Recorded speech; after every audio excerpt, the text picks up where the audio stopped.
Boa noite, gente. Meu nome é Tatiana. Eu vou dar módulo de sistemas operacionais. Tem alguém começando o curso hoje? Ok, sejam bem-vindos. Uma longa jornada. Bom, vou começar me apresentando. Tá dando tempo também do pessoal chegar. Essa aqui é a minha formação.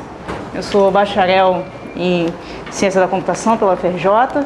Sou especialista em criptografia e segurança de redes pela UF e tenho mestrado em Engenharia de Sistemas e Computação também pela UFRJ, mais especificamente COP. Como vocês podem ver, eu sou da área de redes, dou os cursos também de redes aqui e a maioria do pessoal de sistemas operacionais e redes, eles têm uma interseção muito grande, então quem é da área de redes costuma dar esse curso também. Então, como é que eu vim parar aqui? Bom, para vir parar aqui na frente, primeiro você tem que ser aprovado em concurso, né? Não adianta eu vir aqui falar para vocês e não ter sido aprovado em concurso. Então, eu fui aprovado em concursos, alguns aí, não são todos, mas eu dou esse histórico porque comecei em 2008, né? Muito tempo atrás já. Eu faço esse histórico porque você ver pela minha trajetória, a trajetória de um concurseiro padrão. Eu passei num concurso aqui na total cagada, nunca tinha programado em Natron e eu estava desesperada para passar num concurso. Qualquer coisa servia. Então eu passei nesse aqui na imensa cagada e depois eu resolvi sair de desenvolvimento e começar a fazer concurso de infra. Por quê? Porque eu gostava de redes, porque eu gostava de sistemas operacionais e tinha um perfil mais afim de redes. Então comecei me dando mal, muito mal, 50, 60, 100, 150. E aí eu vi que o buraco era mais embaixo e eu tinha que estudar. Então comecei a estudar nessa época aqui e logo o resultado começou a vir, né? Tirei segundo lugar nesse aqui que não é tão bom. Também esse aqui, em primeiro lugar, também não foi bom. Depois você vai estudando, né? E aí você vai começando a ter colocações melhores, né? Em 2009 foi quando eu comecei a despontar aí. Aí eu tirava mais ou menos isso aqui. Isso que está em vermelho é o que eu resolvi ir. Em 2009 eu resolvi ir para a FINEP, fiquei lá bastante tempo. E aí me aposentei como concurseira aqui. Aqui nesse período aqui é interessante, esses três aqui que eu exemplifiquei, eles chegaram ao mesmo tempo. Então assim, a sua vida é um imenso mar de bosta. Depois, ao longo do tempo, você vai estudando, e aí os resultados, né? Quando vem bosta pra caramba. Quando vem coisa boa pra caramba. Então esses três aqui chegaram ao mesmo tempo, eu fiz a escolha de Sofia, escolhi a FINEP, me aposentei como concurseira lá. Aí você pensa assim, por que tem isso aqui, né? Você já estava aposentada? Quando abre BNDES e Petrobras, pelo menos não antes dessas crises doidas, mas normalmente era, quando abrir esses dois concursos você sofre, né, um bullying social. É tipo assim, e aí, vai fazer? Não importa se você está feliz ou triste, se você ama o lugar que você trabalha, todo mundo vai perguntar para você, e aí, vai fazer? E aí eu sofri esse bullying aqui. E aí eu falei, vou fazer, né? O pessoal tá enchendo tanto saco, fui lá e fiz. Pô, então mas você passou sem estudar? Calma, meu pequeno padawan. Não é assim que funciona. Eu não estava estudando, de fato, eu estava aposentada do estudo para concurso específico, mas você aqui não esquece o que você estudou. Se você estudou direito sem decorar, pelo menos a maioria das coisas, né? Tem algumas matérias que não tem muito jeito, mas se você conseguiu aprender e se você trabalha na área, também é uma coisa que te ajuda muito, você está sempre na crista da onda. Então fui fazer a for fun e aquele, né, que acabou dando certo. Então eu decidi ir para lá e estou lá até hoje na Petrobras. Então, o que eu acho para você de mandamento para aprovação? Você saber como lidar com as bancas, para mim, segue o método KISS. Keep it simple, stupid. Todo mundo já viu mais ou menos isso em programação e tal. 90% das questões elas vão querer o óbvio. Aquilo ali, o grosso da matéria é o que vai ser cobrado. 5% das questões é rodapé de livro. E 5% das questões é o que a gente chama de lógica obscura, que às vezes nem a gente aqui consegue entender o que a banca queria. Então, o grosso é isso aqui. É você saber, não vou dizer o óbvio, mas o grosso da matéria, o cerne, o principal, o kernel, o núcleo, é o que você tem que saber. O resto é plus. E aí, eu acho que o múltiplos, você tem uma curva de aprendizagem que é mais ou menos desse tipo. Quando você não sabe nada da matéria, você dá um boom aqui alto. Depois, para você conseguir aquele epsilon que vai te dar a aprovação, isso aqui é com vocês. Eu acho que o múltiplo te dá essa curva aqui. O resto aqui é individual. Então, não pense só que você está fazendo múltiplos, você vai ficar 100% bem. Não, você tem que ter um pouquinho de esforço pessoal fora daqui.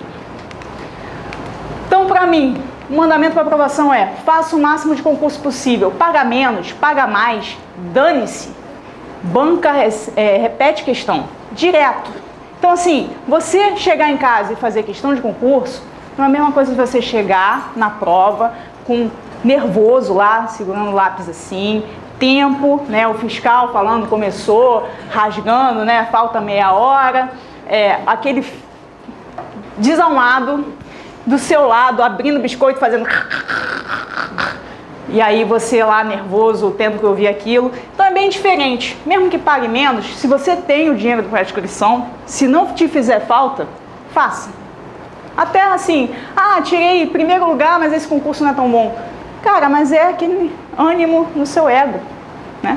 Que preço é isso? Da inscrição, só. Procurar entender o máximo de conceitos, principalmente pessoal de infra. Quem é de infra aqui? Quem vai fazer infra? Ótimo. Quem vai fazer infra, ele tem uma tendência absurda de falar assim: mas naquele programa específico da Microsoft que eu uso lá no trabalho, ele faz assim, assim, assado. Tá, mas o conceito do que ele devia fazer não é aquilo. Mas tem um exemplo da Microsoft que faz. Dane-se. O que pede na prova é conceito. O que você tem que saber aqui, 90% das questões é o quê? Conceito.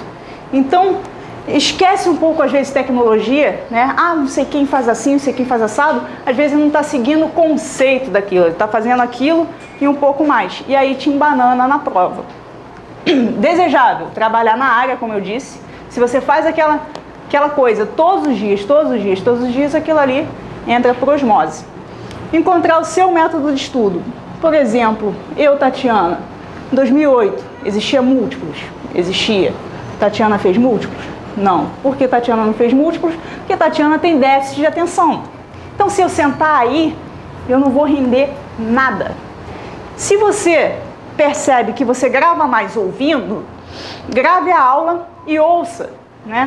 Sei lá, no metrô, no trem, no ônibus, no carro, ouça. Se você acha que você rende mais vendo, leva a aula no tablet, né? Vê em casa a aula, se encontra o que você produz mais. Não adianta você olhar o amiguinho, ele lê os livros, então eu vou ler também. Não é assim que funciona. Você tem que ver como o seu cérebro funciona. Se eu sentasse aí, eu estava ferrada. Meu método é ler. Então, não tem muito jeito. Encontra o seu método. Disciplina e dedicação é o seguinte: não abre tanta thread. Não faz corte e costura junto com múltiplos, junto com karatê, junto com futebol. Você vai ter sim que sacrificar alguma coisa na sua vida pessoal. Então, não adianta abrir milhões de threads, como a gente vai ver aqui, e não conseguir fechar nada. Então, foque no que você precisa. Então, ter foco, não desistir e, principalmente aqui em letras cavalares, estudar. Do céu, só chuva e cocô de pombo. Só isso, tá? Então, devia ter corrigido isso aqui, porque está dando turma de sábado. Na verdade, a gente vai ter 8 encontros de 3 horas, não é isso? Isso aí. 3 vezes 8, 24, pelo menos até ontem. Ementa, fundamentos de SO, gerência de processo, gerência de processador, de memória, arquivos, dispositivos, clusterização, virtualização. O cerne para mim são esses 5 aqui no meio. Esse aqui é o meu miolo.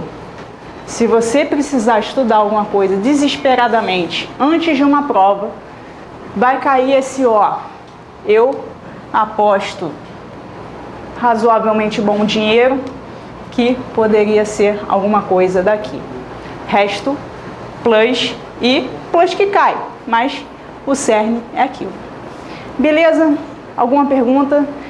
Antes de eu começar o curso de verdade, vocês sabem que aqui a gente só trabalha, né? Trabalha árduo, aqui não tem conversa mole.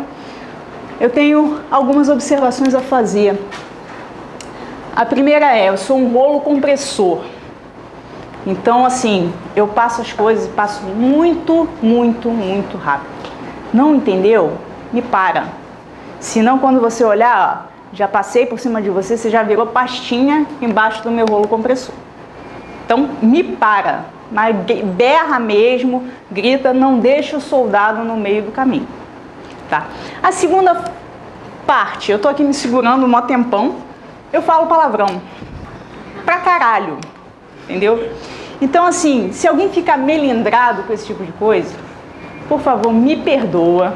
Tem algumas décadas que eu estou tentando parar, mas é foda.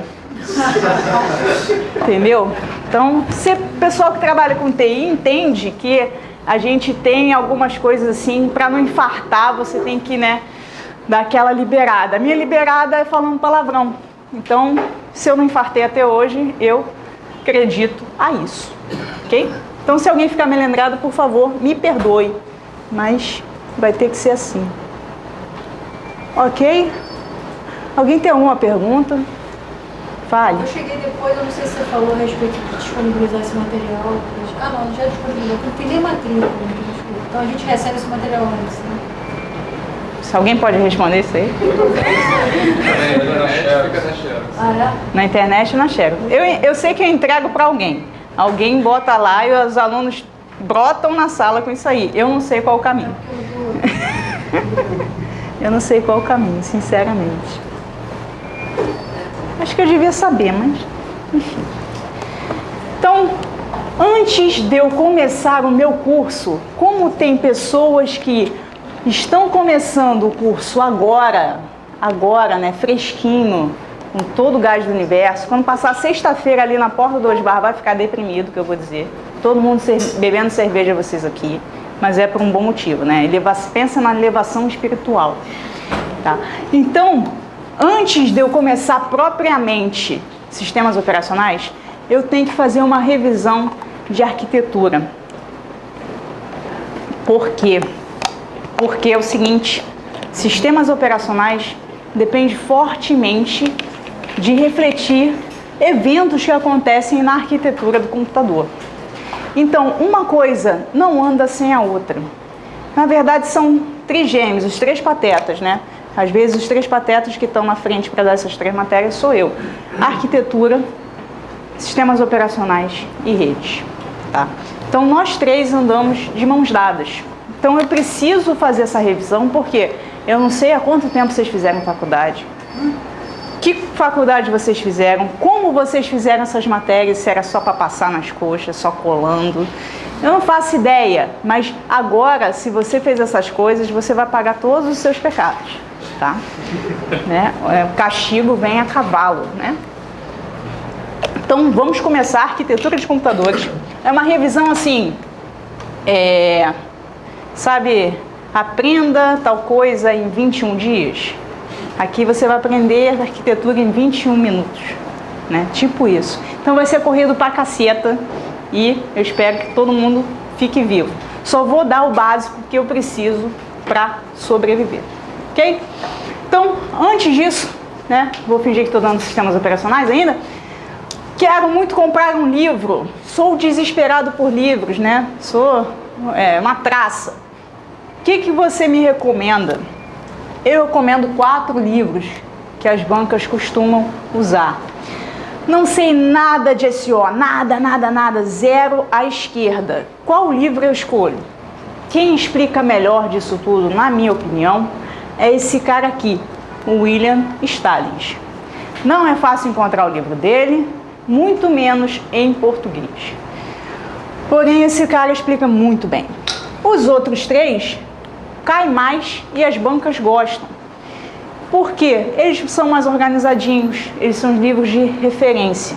Então, sei alguma coisa de sistemas operacionais, queria só abrir na página, sei lá, de gerência de memória e ler só aquilo. Então, escolhe um dos 3. O nosso querido Silber Charts, ou Deuintel e Deitel, que é o mesmo aquele de Java, o pai e o filho, e o nosso querido também Tannenbaum, que é o mesmo de rede, é o mesmo cara, porque andamos todos de mãos dadas. Então, se eu só quero consultar esses 3, se eu quero aprender, eu espero que vocês aprendam aqui, não precisem, né, correr atrás desse livro, mas se quiser correr, eu recomendo o Stallings. Ok? Então, vamos começar. Antes de fazer os fundamentos de sistemas operacionais, eu tenho que fazer uma revisão rápida. O que eu vou falar? CPU, memória, registrador, barramento e dispositivos de I/O. Vamos começar pela CPU. A arquitetura de um computador. Esquematicamente é isso aqui. Uma CPU, uma memória principal. Você tem aqui no meio barramentos. E aqui os barramentos ligam a CPU e a memória a dispositivos de I/O. O que seria dispositivos de I/O? Entrada e saída de dados para o computador, ou seja, como alguém de fora interage. Então, HD mas HD é I/O? Sim, porque qualquer coisa que não for a memória principal e guardar dados é entrada e saída, nesse caso, de dados. Floppy disk, né, tá velho isso aqui, CD-ROM, tape, teclado, mouse, monitor, impressora, pendrive, placa de rede, enfim, qualquer coisa que você vai trocar na verdade, informações com a memória principal e com a CPU, ok? Então, vamos olhar. Vale. Ali na memória é RAM e RAM ou é RAM e ROM? RAM e RAM, sempre RAM. Vamos falar de ROM mais pra frente. Memória RAM é essencialmente a tecnologia usada na memória principal. Tá. Então, vamos começar com a CPU, né? CPU também é o nome, né, que a gente usa indevidamente, na verdade, mas para processador. Então, o processador ele pode ser dividido em 3 grandes partes. Alguém está falando aí? Não? Posso continuar? Unidade de controle, unidade lógico-aritmética e os registradores. Para que serve cada uma dessas coisas? A unidade de controle vai ser a outra coisa que eu preciso falar antes de eu continuar. Eu sou uma pessoa muito ansiosa, vocês vão me ver tremendo aqui para falar matéria rápido. Às vezes eu atropelo os meus próprios slides, vou dando spoiler dos meus slides depois, mas não faz mal, alguns slides são só para você manter o que eu estou falando aí anotado. Preste atenção no que eu estou falando, eu acho que é mais produtivo. Tá? Então, a unidade de controle, ele é o cara que vai ser encarregado por controlar a execução do que está rolando no computador naquele momento. Ou seja, o cara vai saber qual é a próxima instrução que ele vai ter que executar. Quando ele executar, trouxer essa instrução, ele vai olhar a instrução e vai ter que saber o que ele vai fazer. Então, esse cara, ele é o cara, é o cérebro do computador. O cérebro da CPU é a unidade de controle. A unidade lógico-aritmética é o cara que faz conta. Por exemplo, quando eu faço lá, estou fazendo meu programa, if A igual a 0, quem é que vai verificar se A de fato é igual a 0? Esse cara da unidade lógico-aritmética. A maior que B, A igual a 0, fulano e beltrano, isso tudo, esse cara é que faz. E aí os registradores, o que é isso? Os registradores, eles têm 2 tipos. Um é para você controlar o que acontece, a gente vai falar um pouquinho mais de detalhe para frente. Outro é para você trazer os dados da memória, computar, por exemplo, na unidade lógico-aritmética, e depois soltar o resultado, né? Grava num outro registrador e joga para a memória depois. Então o registrador tanto serve como um buffer, né? Como se fosse uma posição de memória dentro daquele processador, para aquele processador não precisar ir lá na memória pegar o dado e voltar, como também serve para ajudar a unidade de controle em algumas coisas que ela precisa fazer, ok? Posso? Posso. Então, mais detalhe da unidade de controle. É onde o processamento propriamente dito acontece, onde as instruções são executadas e pode usar microprogramação. O que é isso? Por exemplo, vou mentir um pouco para vocês, o cara que der arquitetura, ele vai me desmentir, mas não faz mal, não faz mal. Eu vou mentir para vocês, mas é uma mentira do bem. Essa aqui é a minha memória principal. Essa aqui é a minha CPU. Essa aqui é a minha unidade controle.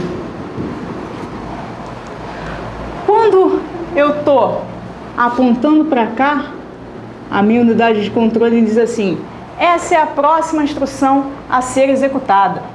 O que ela faz? Ela vai trazer essa instrução para cá, para dentro. Vai botar aqui no registrador if. Como é que ela bota if igual não sei o que? Na verdade, isso aqui é um código de instrução, né? Vai virar linguagem de máquina, que vai virar assembly, que vai virar não sei o que, não sei o que, não sei o que lá.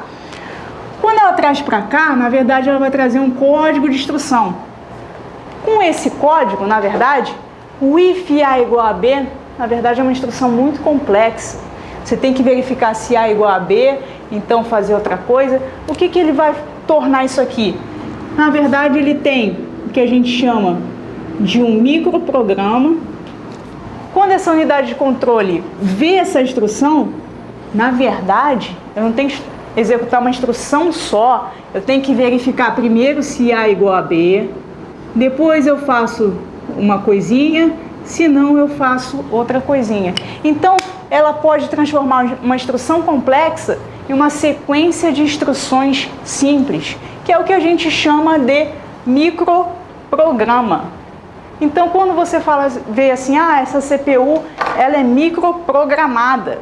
Na verdade, o que? Ela tem instruções complexas, né? Ela permite que a linguagem gere instruções complexas que vão ser trazidas para cá, e toda vez que eu executar essa instrução, na verdade, eu venho para uma pequena memória no computador, uma memória ROM, vai executar um microprograma aqui e vai sair a resposta.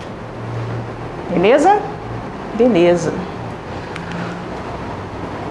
Unidade lógico-aritmética, como eu falei, eu quero só a parte que me interessa. Então, você pode pensar que é só o cara que faz conta. E aí você tem um montão de registradores aqui. MBR, mas você vai ter em arquitetura, né, aquela miríade de siglas aí. Qual que me interessa? Eu vou dar todos os registradores para você? Eu não. Deixa o trabalho para o cara de arquitetura. Pode ser eu, né? Mas tudo bem. Então, o que eu vou me interessar, que vocês saibam que tem dois tipos de registradores. O primeiro registrador é de uso geral, como se fosse um buffer. Eu vou deixar o usuário, por exemplo, quem já programou em Assembly na vida? Pois é, já tiveram um desprazer, né? Eu sei o que é isso, meus amigos. Eu sei o sofrimento que é. Mas então, quem já programou em Assembly alguma vez na vida, sabe que você pode chegar e botar algumas alguns dados em alguns registradores. Ele mostra para você alguns dos registradores que tem dentro dessa CPU. Para quê? Para você usar como variável. Por que você não usa variável na memória e usa variável lá de dentro? Quando você programa em Assembly, é sinal que você está muito desesperado por desempenho. Ou você é louco. Essa é a segunda opção. Mas se você está desesperado por desempenho, o que eu vou querer fazer? Quanto mais perto do processador, melhor. Toda vez que eu quiser ir lá na memória e voltar, é tempo para caralho. Eu não quero isso. Eu quero o mais rápido possível. Então, esses dados que eu vou usar muitas vezes, eu vou escolher botar num desses registradores aqui dentro da minha CPU. Então você tem dois tipos que são o de uso geral, né? Visível ao usuário, você consegue mexer, compilar alguma coisa e pedir para jogar lá. Por exemplo, quando você compila C e você, ou então Java, sei lá, e você bota aquelas variáveis de otimização em C++, C, por exemplo, O2, O3, você está pedindo para ele olhar as variáveis que você mais usa e jogar, por exemplo, nesses registradores. Então, esses registradores aqui são para fins de otimização. Os outros registradores são de controle e status. Por exemplo, desses aqui, eu vou controlar, né, a execução de programas e monitorar o que está acontecendo no computador. Tenho dois registradores que eu quero que vocês saibam que existe. Por quê? Porque vai ser importante para mim. O primeiro se chama contador de programa, ou Program Counter, ou PC. É o cara que aponta a próxima instrução a ser executada. Não executei ainda esse if. Esse if é a próxima instrução que vai ser executada. O que eu vou fazer? O Program Counter está apontando para ele. Agora começou o ciclo, vou executar esse cara, o Program Counter. Né? O que ele vai fazer? Ele vai trazer esse cara aqui para o registrador de instrução, que é o segundo cara que eu vou falar ali. O cara está apontando a próxima instrução. Vamos começar o ciclo, joga essa instrução para o registrador de instrução lá na CPU. Program Counter aponta para a próxima instrução que estiver aqui embaixo. Então, o que eu faço? Qual é o ciclo de instrução no computador? Pega o que está apontando no Program Counter, joga para o registrador de instrução. Aumenta uma posição no Program Counter para ele sempre apontar para a próxima. Chega aqui, olha essa instrução. A unidade de controle vai saber o que fazer com essa instrução, porque ela vai olhar a instrução e vai falar assim, opa, isso aqui é o microprograma tal. Executa o microprograma, possivelmente aqui, por exemplo, chamando a ULA para ver se A é igual a B. Acabou de executar, tem um resultado, ou não, né? Tem instrução que não tem resultado, por exemplo, go to não sei o que, não computa nada. Todo mundo sabe o que é go to? Infelizmente, né? Aí você tem um resultado aqui. Eventualmente você pode jogar esse resultado que está no registrador para a memória ou deixar ele ali mesmo. Beleza? Tá todo mundo em cima do rolo? Ok, rolo compressor a passar. Então, desses dois aqui, o que eu quero é o seguinte: saiba o que é o Program Counter e saiba o que é o registrador de instrução. Próxima instrução e o registrador para onde você vai copiar a instrução a ser executada neste ciclo. Posso? Pode. E aí, isso aqui eu estou falando, gente, de um único core. O que é o core? É a CPU. É isso aqui. Ah, mas o meu computador é octa-core. Não faz mal. É só generalizar isso aqui. O que é um core? É uma CPU, né? CPU. Isso aqui. Instrução, ULA, registradores. Às vezes dentro, né, do mesmo chip. Então copia CPU, CPU, CPU.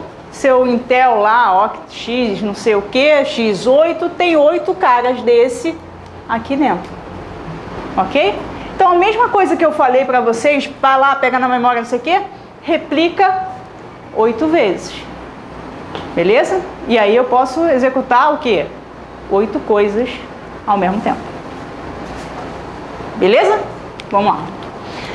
Então, também a gente pode ter o que a gente chama de sistemas multiprocessados, né? É você, além de multicore, você pode ter também mais de um processador, né? Mais de um chip. A minha placa-mãe permite mais de um chip de processador. É isso aqui, né? Aqui tem 2 processadores, cada um com 2 cores. Qual é a diferença prática disso para um cara que é octa-core? Esses caras aqui, eles vão competir, né, no mesmo barramento. O octa-core, às vezes, ele tem esse cache aqui. O que esse cache faz?